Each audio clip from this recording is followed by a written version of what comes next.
Oh, good morning, adventurers, and welcome back to my channel. Today is finally the day where I'm going to get to go and replace my tires.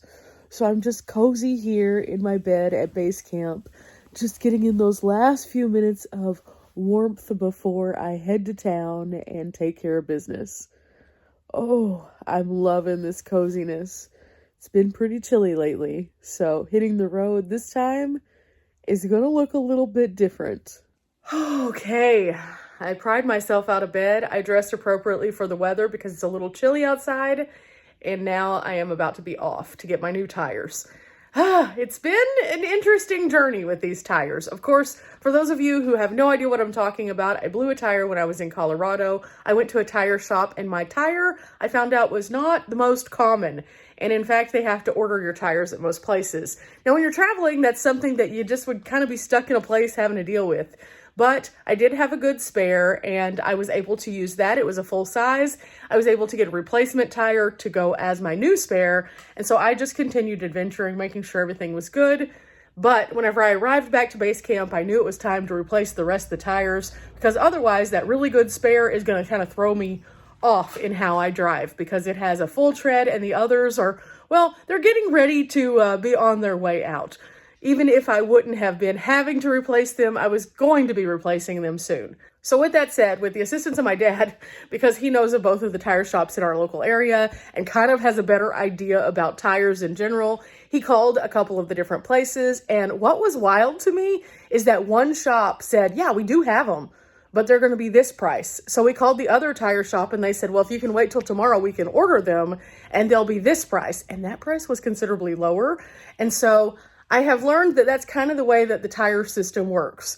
If you're willing to wait it out, you can usually get it for a better deal. So with that said, I'm about to drive to my little local town here and get 3 of my tires replaced. Well, it definitely appears fall is here because I'm getting little acorns falling onto my van. I should probably not park here because that can also do damage similar to hail. Note to self, I will be moving where I park. I had a friend who had a bunch of damage from acorns once because a tree got stuck in a windstorm and it just shook, and as it did, those things were like pelting down, and they ended up having to do an insurance claim because it actually cracked their windshield. And I found out at that point that acorns actually are pretty gnarly dudes sometimes. So I'm just going to avoid that. I have enough things stacked against me, so I'll just park somewhere else when I get back to my base camp. But now I have about a 10-minute drive to get to the tire shop. So I know my tire light's going to come on because it's cold outside and that's what happens. So wish me luck. Just to give you an idea, it's 58 in the van. Yeah, so it's kind of chilly outside because if it's 58 in the van, it's chilly outside. In fact, last night it got down into the 40s. And so I was like, okay, so we are full on fall now. And so I'm going to have to change some of the things that are in the van because I need it to be appropriate now for cooler conditions.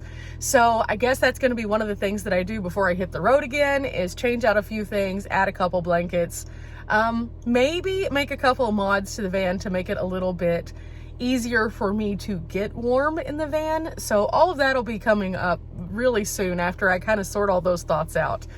But I'm putting this off. I don't know why I'm putting it off. I guess it's because realistically, I don't drive that much whenever I'm at base camp. I just sit and I focus and I grind and I work and then I leave again. And so I've been doing that, but it is almost time for me to leave again. So this has to be done. Oh, this is a quick turnaround this time, guys. And I need to take care of business. But in the mornings when it's cold, it's just harder to get going, you know? It just really is. Another reason not to park under the trees. That bird was so disrespectful. So here's the thing. My tires are a 15-inch tire, but they're a 6-ply 15-inch tire. So, again, not a lot of people have those tires because they're so specifically small, and typically only vehicles like the NV200 need those kinds of tires. Now, why are they different than your standard 15-inch tire, though? It's that 6-ply. That 6-ply makes all the difference, and that's because as a cargo van, they want to have that extra reinforcement on the tires. So that is how they come factory.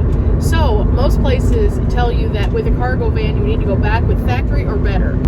also looked in 10-ply tires. Most of them wouldn't fit in my van. So I kind of am in this weird spot where I'm kind of held hostage by the 6-ply tire.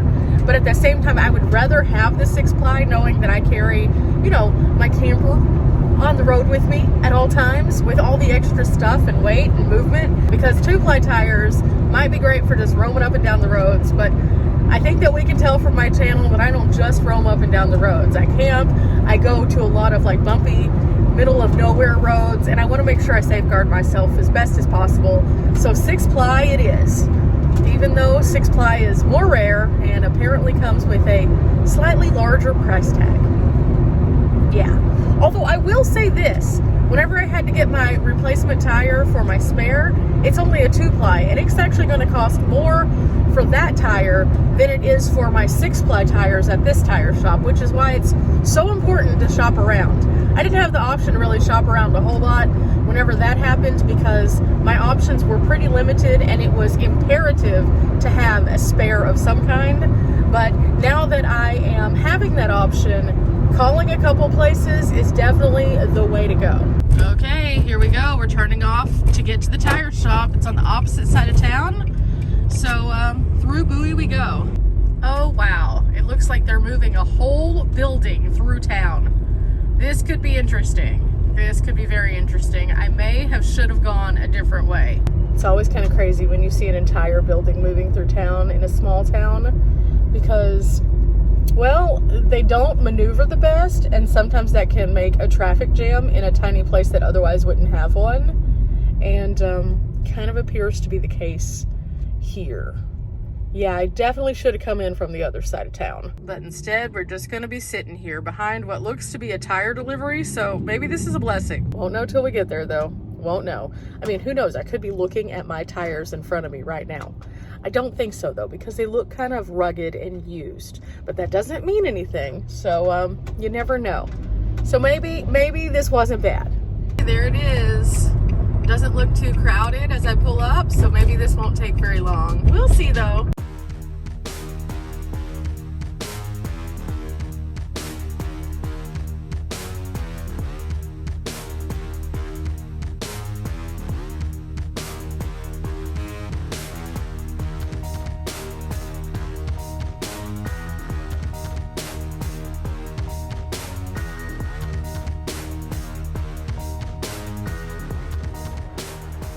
Okay guys, they got me all taken care of. It was $308.51 after everything for 3 tires. So that was a way better price than the 2-ply tire that I found for my spare. So with that said, it's time for us to hit the road. I think I'm gonna go get something to drink because it's starting to heat up now. It started out super cold this morning, but standing in the sun gets pretty warm. And apparently, I just found out we're about to have another 90-degree day here in Texas. Good times. That's the wild thing about being here. You never know what to expect when it comes to the weather, and one day it can be 30 degrees, the next day it can be 90 degrees. And my light is still on. I know all of my tires are good though, so what I think I'm gonna do is check all of the pressure whenever I get back to base camp, just to make sure it's not weather related. This is just gonna be an ongoing struggle now that I don't have the factory tires on there, I think. The sensors on the NV200 are super sensitive, 1 pound in either direction, and it'll set them off whether it's overinflated for what it wants or underinflated. And now that I have new tires on here, I'm gonna have to figure out exactly what that means. So I think that just with the different tires, it's gonna make a difference. So I have to figure out how to get that to go off. This is gonna be an ongoing thing with me and these tires, I feel. It was kind of a problem to begin with because of the sensitivity issues of the tires. And I noticed that even, again, 1 pound would make a difference. So I'd constantly be checking and making sure and putting in, even when I didn't necessarily have to. But now that they're brand new, I need to make sure that I figure out the tires. And if it's going to leave my sensor on, I'm going to have to figure out a portion of my system every day that just checks my tires, so I can make sure, because if the sensor is still on and I don't know how to turn it off, then that's going to be problematic. I'm going to turn to YouTube, of course, to watch a bunch of videos to figure out what I need to know. I'm also going to, if worse comes to worse, look through my book and see what's going on. Anytime you change one thing, it triggers another response to something else. That's just van life. Okay, I came to Zippy's where I'm getting a burrito for lunch and then some chai tea. Oh, man, the growing pains of van life sometimes will really test you and try you along the way. And there's been a lot of things that I've learned as I've traveled that I may have had a little bit of knowledge having just like a regular car, but it's a totally different perspective when you are traveling as many miles as I do. I have put over 50,000 miles on my van, and before that I put over 100,000 miles on another car. So that's definitely a lot of travel miles and a lot of lessons learned. I will say this, she feels like she's riding a little bit different now with the new tires, so that's good, I guess. It's gonna take some adjustment though. You kind of sink into your vehicle and you get used to things, and then they go changing a little bit. When I added the roof rack, the feel of my van changed. When I added the roof box, the feel of my van changed. Every single thing you do changes the feel. And the more in tune you are with your van as you travel, or your vehicle in general, the more comfortable you feel going to different places. So I always like to just like drive it out a little bit after I change anything to kind of see how it feels, if it's different, if it pulls differently in the wind. All of those are things that everyone needs to be doing anytime they make any modifications, so that whenever they get out to the actual adventure portion of their travels, they're not finding these things out the hard way. And so driving in a familiar area always makes you feel a little bit more safe when you're doing these things. So that's why I kind of do what I do here in the base camp area. And I know not everybody's going to have a base camp, but you can find a place that you're familiar with and try out new things on the road too. If you have an area that you drive in frequently or have driven in frequently, go there. Okay, so I made it to base camp, and this is the tire that I had that was my full size spare. So this one was not changed. You can see the tread is really good on this one, so there was no reason to take it off. This is one of the replacement tires, and you can see it's a different brand, but it's supposed to be still a 6-ply and the same kind of tire. It's just a different kind of brand. So I didn't get the same kind that came factory, but this is what was more readily available. And again, because I have tires that are a bit harder to get, this was the easiest one I could get that was the same kind. So we're gonna go ahead and check the tires also to see if we can get that gauge to go away and see how much that it actually has in it. So we're gonna check these tires and then also my back tire, just to see if they're not consistent or if one of them needs more air or if they're all fine. Wow. They put 50 in it. Yeah. Okay. Okay, so Dad just checked it. That one has 50 in it. It can go up to 55. The cold pressure at the lowest amount that it says that you can run these is 44 from the factory ones. So we don't want to have 44 in there whenever it's warm already. We want it to be when it's cold, unrun. So we're going to check it again whenever it's cold later to see kind of where it goes to.